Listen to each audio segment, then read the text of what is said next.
Mind over matter hospital Ramdas Peth Nagpur hello doctor या live phone in कार्यक्रमात आपल्या सगळ्यांचं मनपूर्वक स्वागत.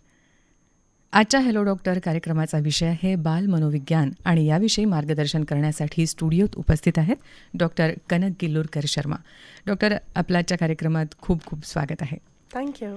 श्रोते हो, आपल्यालाही जर बाल मनोविज्ञान याविषयी काही शंका वा प्रश्न असतील तर कार्यक्रमात लगेच फोन करून विचारू शकता. त्यासाठी आमचे फोन नंबर्स लक्षात घ्या. फोन नंबर्स आहेत 252926 आणि 253452 श्रोता, हम आपको बता दें आज के कार्यक्रम का विषय है बाल मनोविज्ञान और आपको अगर कुछ सवालात हैं तो अभी इसी वक्त कार्यक्रम में फ़ोन करके शामिल हो सकते हैं और उसके लिए हमारे फ़ोन नंबर्स हैं 252926 और 253452. मोबाइल से अगर आप फ़ोन लगा रहे हैं तो 0712 ये STD कोड ज़रूर लगाएं. तो डॉक्टर, शुरुआत करते हैं आज के कार्यक्रम की. बिल्कुल. सबसे पहले हमें बताइए कि बाल मनोविज्ञान क्या है और ये क्यों महत्वपूर्ण है जानना. बिल्कुल. सबसे ज़्यादा ज़रूरी मेरे हिसाब से आज की तारीख में बाल मनोविज्ञान और इवन यूथ या एडोलेसेंस, क्योंकि पेरेंट्स भी, टीचर्स भी, बाकी के अगर ट्यूशन्स में जाते हैं या कोचेस जाते हैं, समझ नहीं पाते हैं कि बच्चों को क्या हो रहा है या वो किस चीज़ से गुज़र रहे हैं एंड वो अपनी परिस्थिति में कैसे हैंडल कर रहे हैं. एंड मनोविज्ञान यानी साइकोलॉजी की अगर हम बात करें तो बच्चों की और एडोलेसेंट्स की, यंगस्टर्स की साइकोलॉजी हमसे काफ़ी अलग होती है. तो हम उनके दृष्टिकोण को नहीं समझ पाते क्योंकि हम हमारे दृष्टिकोण से ही सोच रहे होते हैं जी. बट वो क्यों अलग है, वो किस तरीके से अलग है, ये जानना, ये समझना बहुत ज़रूरी है. उनका पूरा ब्रेन ही अलग है. अभी इनफैक्ट 18 साल तक हमारे ब्रेन का एक मेजर जो लोब है, जो सामने का फ्रंटल लोब हम बोलते हैं, वो कम्प्लीटली डेवलप भी नहीं हुआ होता है. अच्छा. तो इसीलिए उस समय तक उतना विवेक, सही गलत की समझ नहीं रहती है. है ना. तो इनफैक्ट लीगली देखा जाए तो वोटिंग एज भी हमारी 18 ही है. One of the reasons is the brain is only different. तो हम जब बच्चों से अलग हैं, बच्चे हमसे अलग हैं, तो हम कैसे अपेक्षा रख सकते हैं कि वो सारी स्थितियाँ बराबर से समझे और कभी परेशान ना हो या उनको कोई मानसिक स्वास्थ्य में तकलीफ ना आ जाए. ये पॉसिबल ही नहीं है. सही है. और बहुत बार ऐसे होता है कि आजकल तो समझ आने का जो एज है वो बहुत कम हो गया है. बिल्कुल. और पेरेंट्स या हम लोग बहुत बार समझते हैं ये बच्चा है, इसे क्या समझेगा. तो थोड़ा सा निग्लेक्शन भी होता है. Correct. तो इन सब में पेरेंट्स का क्या महत्वपूर्ण रोल है? सबसे इम्पॉर्टेंट रोल इस सब में पेरेंट्स का और टीचर्स का, क्योंकि ये फिलहाल ग्रोइंग फॉर्मेटिव एज में ये ही सबसे इम्पोर्टेंट लोग हैं. इस विषय में हम जरूर बात करेंगे. फिलहाल एक फोन आया है, फोन लेते हैं. हेलो. हेलो, नमस्ते मैम. नमस्ते. नागपुर से बोल रहे डॉक्टर शेरयू. बोलिए. मेरा बेटा 12 साल का है, बट वो उसकी स्कूल डे बोर्डिंग है. दूसरी बात, गैजेट मिलते नहीं है खेलने को. देन कभी पेरेंट्स की उसमें नोकझोंक होती है तो वो चिड़चिड़ करता है हर चीज में. करेक्ट. तो वो चीज में हम बैलेंस कैसे पाए एज इज मदर? क्योंकि मॉर्निंग में अगर उसको बोलेंगे बेटा शांत से करो, अच्छे से होगा, पूरा दिन आपका अच्छा जाएगा, वो अपनी बोलता है. राइट. ये जो आपने उम्र मेरे को बोली ना 12, तो ये एडोलेसेंस वाली जो एज है ना, टिल 19 ईयर्स ऑफ एज, वो सबसे मुश्किल क्षण है एक पेरेंट के लिए, किसी भी माता या पिता के लिए, क्योंकि बच्चा उस समय सबसे डिफ़िकल्ट रहेगा टू डील. उनकी खुद की ऑटोनॉमी बन रही है. ऑटोनॉमी यानी उनकी खुद की एक आइडेंटिटी, पहचान, अस्तित्व वो बनाने का, ढूंढने का, खोजने का स्टेज है. साथ ही साथ वो ऐसा स्टेज है कि सबसे ज़्यादा डिस्ट्रैक्शन होता है. दूसरे लोग ज़्यादा अट्रैक्टिव लगते हैं, फिर पढ़ाई में बिल्कुल ध्यान नहीं लगता, दूसरी चीज़ों में ज़्यादा ध्यान लगता है. एंड उसी समय अगर मम्मी पापा बोले कि बेटा ये गलत कर रहे हो, ये सही है, तो धीरे धीरे मम्मी पापा दुश्मन बनते जाते हैं. उन्हें लगता है कि यार तुमको कुछ नहीं समझता, तुमको हर चीज़ में मुझे टोकना है और मेरे दोस्त ही मेरे लिए ज़्यादा ज़रूरी है. वैसी साइकोलॉजी बन जाती है. तो उस समय हमने ये करना है कि इंस्टेड ऑफ हर चीज़ में रोक टोक, ये समझना है कि अब ये बच्चा नहीं है, अब ये बड़ा भी नहीं है, बीच में कहीं है. और वो खुद कितना परेशान होगा, समझ नहीं पा रहा होगा मेरा शरीर बदल रहा है, मैं अलग दिखने लगा हूँ, मेरा दिमाग अलग चल रहा है, मेरे को अलग चीज़ें पसंद आने लगी है, तो हमें उनकी मानसिकता समझना ज़्यादा ज़रूरी है. तो रादर देन रोक टोक, मेरी एडवाइस आपको ये कि आप उनके दोस्त बनने की कोशिश कीजिए. आप ऐसा एक इंसान बनिए उनकी लाइफ में कि वो आप में कन्फाइड कर सके कि यार मैंने कुछ गड़बड़ भी किया या मेरे साथ कुछ गलत भी हुआ, तो उसके दिमाग में पहले ये नहीं आना चाहिए कि मैं मम्मी पापा से छुपाऊँ. पहले ये आना चाहिए कि मैं मम्मी पापा के पास जाऊँ, उन्हें सही पता होगा, वो मदद करेंगे. तो अगर आप रोक टोक करते रहे तो आपसे दूर होता रहेगा. आपको उसको सही मार्गदर्शन करना है, लेकिन अलग तरीके से, अब बच्चे वाले तरीके से नहीं कर पाओगे आप. बिल्कुल. और एक श्रोता है, प्रश्न पूछना चाहते हैं. Hello hello. नमस्ते मॅडम. नमस्ते. नमस्ते. मी वैशाली बोलत आहे मनीष नगर मधून. बोला, विचारा. माझ्या मॅडमला हा प्रश्न आहे की माझी 6.5 महिन्याची मुलगी ती जन्माला आली आहे. आता तिचं 9 वर्ष आहे. पण मॅडम आपण तिला घरी शिकवतो तेवढं कळतं, आणि ज्यावेळेस ती शाळेत जाते पेपर द्यायला, पण तिला नाही समजत की काय नाही कळत तर माहिती नाही. खूप चुका करते, साध्या चुका करतात. आणि एकटी असेल, एकटी खेळत असेल तर सतत ती बडबड बडबड बडबड करते. मला हेच डॉक्टरने सांगितलं होतं की हिचं ब्रेन चेक करा, पण आम्ही अजून केलं नाही. पण यामध्ये काय हे असेल, म्हणजे तिचा ब्रेनचं डेव्हलप झालं नाही की तिला कळत नाही, तिला पेक्ट आहे, मॅडम समोर बसवतात तरी पण ती म्हणते कधी दुर्लक्ष करते, नाही कळत. याच्यावर आम्ही पॅरेंट्सनी काय करावं? करेक्ट.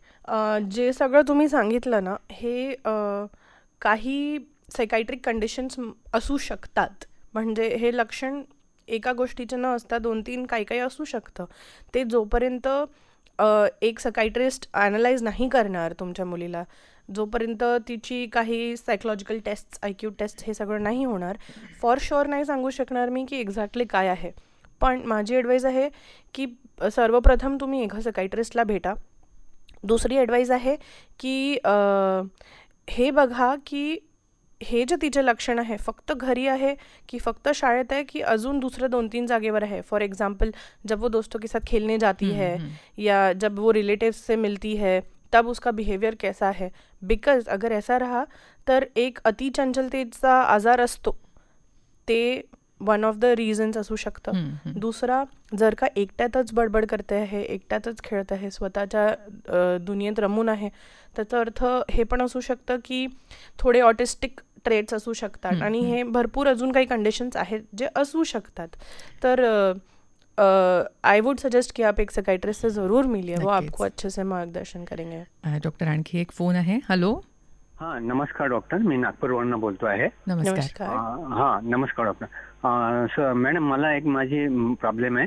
म्हणजे माझी मुलगी 9 वर्षाची आहे आता, आणि ती प्रीमॅच्युअर जन्मली होती. तिचं 1.8 होतं आणि तिला इन्क्युबेटर मध्ये 10-15 दिवस ठेवलं होतं. मला डॉक्टरांना एक विचारायचं आहे मॅडम की माझी मुलगी म्हणजे हुशार वगैरे आहे सर्व, तिला म्हणजे ग्रास्पिंग वगैरे तिचं खूप चांगलं आहे वर्गामध्ये, पण आता तिच्या वयाच्या जे मुलं आहेत किंवा तिच्या 1-2 वर्षापेक्षा लहान मुली वगैरे आहे ना, तर त्यांच्यामध्ये जी जनरल इंटेलिजन्सी आहे ना, म्हणजे ती माझ्या मुलीमध्ये कमी आहे. ती अजूनही म्हणजे अशी म्हणजे 3-4 वर्षाच्या मुलासारखीच खेळत राहते. तिला खूप म्हणजे असं काही सिरियसनेस पण नाही आहे. म्हणजे तिला ते बाकी हुशार, अभ्यासामध्ये हुशार आहे, आणि पण तिला त्याची जाणीव नाही आहे. आणि वर्गामध्ये ती बरोबर ती उत्तर देते, पण म्हणजे अजून तिला अभ्यास करावा किंवा काही करावं असं तिला वाटत नाही आहे. पण आणि स्पीच वगैरे अतिशय तिचा आवाज वगैरे चांगला आहे, परंतु तिला म्हणजे सभोवताल काय चालू आहे आणि काय स्पर्धा वगैरे असते त्याच्याविषयी तिला अज्ञाभिज्ञ आहे.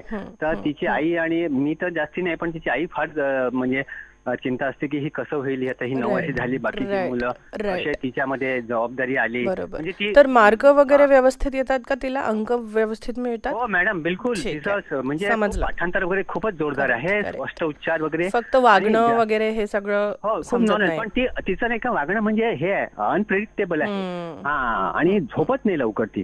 करेक्ट. म्हणजे आम्ही तिला जबरदस्तीने 10-11 वाजेपर्यंत जेव्हा झोपते, आणि दिवसाही नाही झोपत, आणि त्याच्यामुळे आम्हाला मग थोडंसं वाटतं की ही झोपत का नाही लवकर. जर का प्रीमॅच्युअर होतात ना बेबीज, तर भरपूर काही गोष्टींमध्ये ते ससेप्टेबल होऊन जातात. म्हणजे फक्त शारीरिक आजारसाठी नाहीच, म्हणजे आपली रोगप्रतिकारक शक्ती शरीराची कमी होतेच जर का प्रीमॅच्युअर असलो, तसंच ब्रेनची आणि मनाची पण होते. तर भरपूर काही गोष्टींसाठी ते ससेप्टेबल होतात आणि कमज़ोर पड़तात. तो रोज़मर्रा की ज़िंदगी में कैसे हैंडल करना है, कैसे डील करना है, वो सीखने को उनको उनके ही उम्र के लोगों से थोडा ज़्यादा टाईम लगता है. अँड उसके साथ साथ जे आपलं ब्रेन आहे ना ते थोडं लेट डेव्हलप होतो मग त्यावेळेस. कारण जसं तुम्ही म्हटलं इन्क्युबेटरमध्ये ठेवलं होतं वगैरे, त्यावेळेस थोडासा झटका बसतोच मेंदूला, म्हणजे मायक्रो लेवलवर, मोठ्या लेवलवर नाही, कमी लेवलवर. तर ब्रेनचं जे फॉर्मेशन आहे कसं बनणार, त्याचे जे आपण सेल्स म्हणतो, न्यूरॉन्स म्हणतो, ते कसे बसणार, त्याच्यात थोडंसं चेंजेस होतात. त्याच्यामुळे अजून चान्सेस आहे की परत अतिचंचलतेचे आजार होणं, डिस्ट्रॅक्शन होणं, पटकन दुर्लक्ष होणं, एका जागेवर स्थिर नाही राहणं, किंवा चिड़चिड़ापन होना, या थोड़ा अलग बिहेव करना, अपने में रहना, या थोड़ा आप समझ रहे हो मैं क्या कह रही हूँ, ऐसे लक्षण आते हैं. पण याच्यासाठी ट्रीटमेंट आहे, म्हणजे सायकायट्रीमध्ये याच्यासाठी ट्रीटमेंट आहे. आणि याच्यासाठी ऑक्युपेशनल थेरपी म्हणतो आपण, त्याच्यात ते ट्रेनिंग देतात की आपण कसं डील करावं, कसं राहावं, आपली जी एनर्जी आहे, जी अतिचंचलता आहे, ते दुसरीकडे कशी वळवावी, हे सगळी ट्रेनिंग असते त्याच्यासाठी. तर तुम्ही madam, I am very particular about her weight and height, आणि ते आम्ही बिलकुल फॉलो करतो. तिचं बाकीचं वाढ बरोबर आहे, म्हणजे एक माझ्याप्रमाणे फक्त तिला 5% सेरेब्रल पाल्सी होतं, एका डॉक्टरांनी सांगितलं होतं तिला, आणि तिचे पाय टाईट होते. तर त्याच्यामुळे पहा, पाल्सी जे झालं आहे, जे पाय टाईट आहे थोडेफार, 5% डॉक्टरांनी सांगितलं होतं. तर त्याच्यामध्ये हेच आहे की अगेन ब्रेनला झटका बसला आहे, म्हणजे पायाला प्रॉब्लेम नाही पण ब्रेनला आहे. तर ब्रेनच्या थोडेफार एरियाजमध्ये जर का कमी जास्त झालं ना, थोड़ा बिहेवियर चेंज होता है, थोड़ा व्यवहार चेंज होता है, लेकिन आप उसको ट्रेन कर सकते हो. जैसे आपने कहा वो शार्प है, वो समझती है, वो सीखती है, वो पढ़ाई में बिल्कुल शार्प है मैडम. करेक्ट. तर तुम्ही तिला ट्रेनिंग करू शकता. अगेन आई वुड सजेस्ट आप एक साइकाइट्रिस्ट से मिलिए. मैं खुद साइकाइट्रिस्ट हूँ, सो आई कैन टेल यू कि वो अच्छे से मार्गदर्शन कर देंगे आपका कि क्या क्या कर सकते हैं इसमें.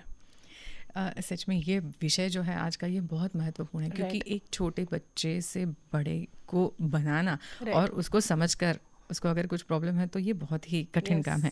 आप हमें इन फ़ोन के पहले बता रहे थे कि पेरेंट्स का क्या रोल है. राइट.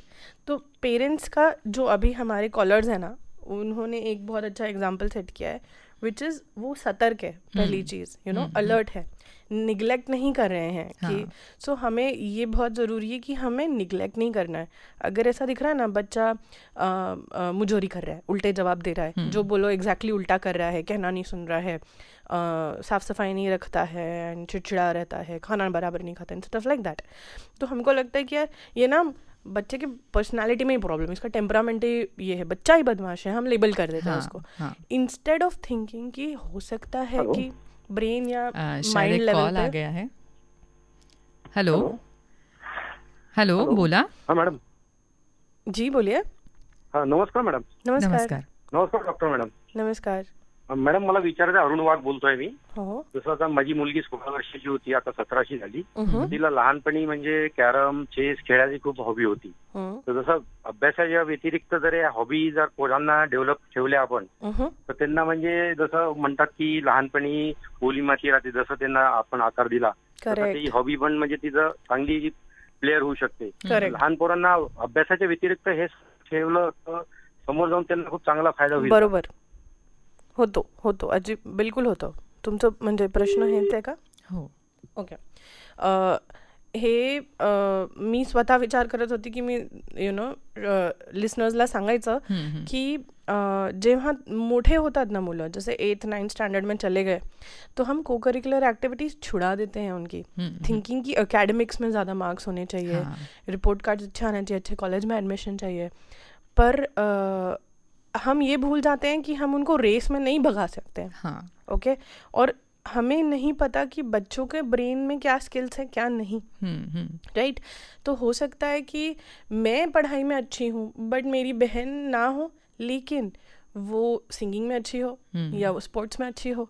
तो पेरेंट्स का सेकेंड पॉइंट जो हम बात कर रहे थे, दूसरा रोल पेरेंट्स का ये है कि मेरे बच्चे की क्या खासियत है, क्या स्ट्रेंथ्स है, वो पहचान के उनको उसमें बढ़ावा देना ज़्यादा ज़रूरी है, रादर देन ये सोचना कि यार पड़ोसी के बच्चे को 98% है और तुमको सिर्फ 90 है, या तुमको तो 40% मार्क्स है, हाउ इज़ दिस पॉसिबल? क्योंकि दोनों बच्चे सेम है ही नहीं, दो भाई बहन ही सेम नहीं होते हैं, तो बाकी बच्चे कैसे हम कंपेयर कर सकते हैं? मैं आपको रोकती हूँ क्योंकि एक कॉल और आ गया है। हेलो यस, हेलो, नमस्कार, हाँ नमस्ते। आपका नाम बताइए, सवाल पूछिए। मैं डॉक्टर सचिन महाकाल से बात कर रहा हूँ। मैं बोलिए। प्रोफेसर हूँ वाईसीसी कॉलेज ऑफ इंजीनियरिंग का। जी बोलिए sir. Good morning to doctor Sana. Good morning sir. मेरा क्वेश्चन ये है मैम कि आजकल हम लोग देखते हैं कि बच्चों को लाइब्रेरी में दे never want to spend time reading the book. They are very much interested in searching maybe the articles or maybe the regarding their subject on the digital media rather than reading the book. Libraries are now obsolete these days. Right. So what kind of mindset they have developed? ये actually बहुत common concern है parents का भी, teachers का भी, कि बच्चों को बुक्स की वैल्यू नहीं है, एंड क्योंकि सारी इन्फॉर्मेशन इतने रेडिली अवेलेबल है एट जस्ट डिजिट्स हमारे टाइपिंग पे, कि मानसिकता उसमें ऐसी हो जाती है कि बच्चों को लगता है कि यार मैं एक बुक खोलूँ, उसमें ढूंढूँ, फिर मुझे मिलेगा, उससे अच्छा अगर मैंने बस ये कीवर्ड्स टाइप कर दिए, मेरे को गूगल बता देगा ये है, मेरे को आर्टिकल्स मिल जाएंगे, मैं इसी में पढ़ लूँगा। So kind of easy way out in shortcut ढूंढने का। I don't think there is anything wrong in it. हमें लग रहा है कि हमने ऐसे किया तो इन्होंने ऐसे बिहेव करना चाहिए। मैं पर्सनली बोलूँ तो मुझे किताबें बहुत पसंद है। मेरा पूरा मेरे दोनों घर मतलब मायका और ससुराल किताबों से भरा हुआ है, तो वो मेरी पर्सनल चॉइस है। हाँ। लेकिन वहीं शायद मेरे सिबलिंग्स की या मेरे कजिन्स की ना हो, उनको किंडल में टैब में पढ़ना पसंद है तो किताबें डाउनलोड करते हैं और टैब में किंडल में पढ़ते हैं। हाँ, लेकिन स्क्रीन्स हमें डैमेज करती हैं, स्क्रीन्स आँखों को डैमेज करती है, वो प्रिकॉशंस लेने ज़रूरी है। हाँ। स्क्रीन एडिक्शन पे अगर हम जा रहे हैं तो it is a whole different ball game all together. But libraries में ना पढ़ते हुए अगर कहीं पे भी पढ़ रहे हैं, किसी भी फॉर्म में पढ़ रहे हैं, वो इम्पोर्टेंट है कि पढ़ रहे हैं। बिल्कुल, आपने जो कहा वो बिल्कुल यानी अभी लागू होता है। तो अभी जो शॉर्टकट सब में ढूंढना, ये जो साइकोलॉजी है, इसके बारे में आपका क्या ख्याल है? क्योंकि टेक्नोलॉजी इतना बूम पे आया है ना, तो इस चक्कर में the younger generation has seen things quicker, चीज़ें आसानी से मिल जाती है। तो जो सहनशीलता होनी चाहिए, जो पेशेंस होना चाहिए, जो सहन शक्ति होनी चाहिए, वो कम है। अगेन थर्ड पॉइंट, हमारे पालकों का और टीचर्स का ये रोल भी इम्पोर्टेंट है जी कि बिल्कुल, हम इस विषय में बात करते हैं, लेकिन श्रोताओं को बता दें कि आप सुन रहे हैं mind over matter hospital Ramdaspeth Nagpur hello doctor, ये लाइव फोन इन कार्यक्रम, और आज के कार्यक्रम का विषय है बाल मनोविज्ञान। और इस विषय पर अगर श्रोताओं को कुछ सवालात हैं तो वो हमें फ़ोन कर सकते हैं तुरंत इसी कार्यक्रम में। और कार्यक्रम में शामिल होने के लिए हमारे फ़ोन नंबर्स है 25292266 और 253452 252327 और 25292266। तो अभी अगर आपके सवाल हैं तो कार्यक्रम में आप फ़ोन कर सकते हैं। एक कॉल आ चुका है। यस, हेलो हेलो मॅडम नमस्कार. नमस्कार. मी नागपूरवरून बोलत आहे. हां, विचारा. आजचा जो विषय होता तुमचा अत्यंत महत्त्वपूर्ण विषय आहे. हो. तर मला एक असं म्हणजे विचारायचं आहे की एकदा काय माझा मुलगा 10 वर्षाचा आहे आणि ह्या कोरोना पिरियड मध्ये सगळं जे क्लासेस होते ते जवळपास ऑनलाईन होते. तर त्या दरम्यान काय झालं की टीचरनी एक लिंक पाठवली, लर्निंगच्या संबंधात होती ती. तर माझ्या मुलाने तेवढं कंटेंट बघितलं, पण युट्यूब झालं किंवा फेसबुक झालं, कंटेंट संपल्यानंतर अजून काही व्हिडिओ सुरू होतात. तर त्याच्यामध्ये म्हणजे चुकी नाही, त्याने एक वल्गर व्हिडिओ बघितला आणि त्यानंतर मग 4-5 असे व्हिडिओ बघितले त्यांनी. तर आम्ही मोबाईल चेक केला, त्याच्या मम्मीने चेक केला होता. तर ते आमच्या लक्षात आलं की यांनी हे सगळे व्हिडिओ बघितले. बरोबर. त्या दिवसापासून त्याच्या चेहऱ्यावर एक वेगळ्या प्रकारचे भाव म्हणा किंवा नर्वसनेस म्हणा. आम्ही दोघेही असे खूप चिंतेत होतो आता काय करायचं. म्हणजे त्याचं असं वय नव्हते की ते त्यांनी म्हणजे त्या गोष्टीला एक्सपोज व्हावं. बरोबर बरोबर बरोबर. हा, तर हा खूप महत्वाचा विषय आहे. टेक्नॉलॉजीचे ऍडव्हान्टेजेस आहेत ते पण डिसएडव्हान्टेजेस आहे.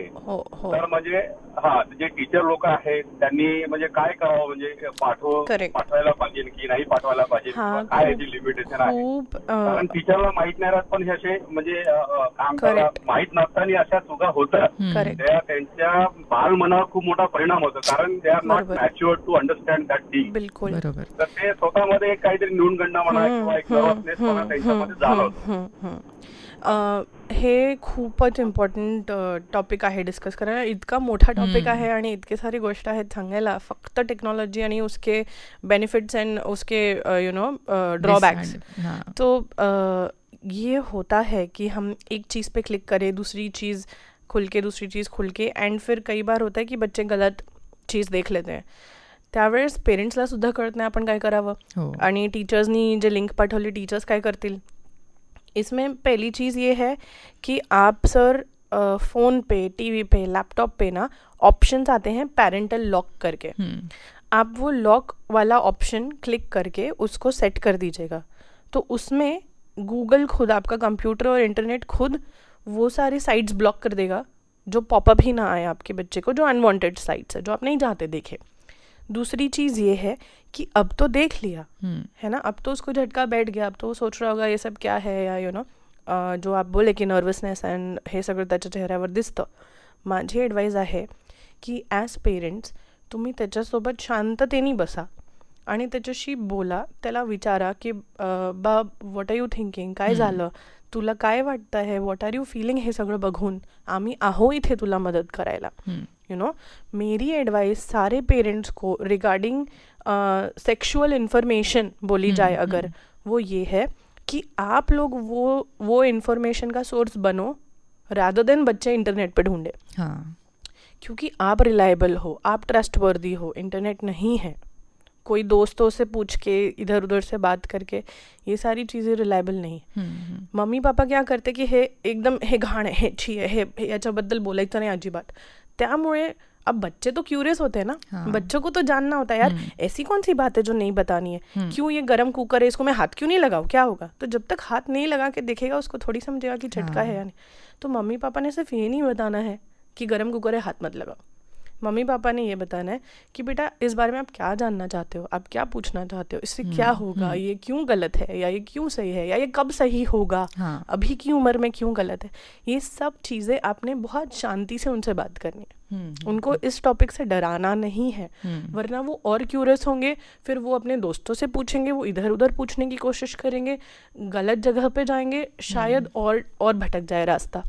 तो आपसे मिले तो ज़्यादा सही रहेगा वो. बिल्कुल.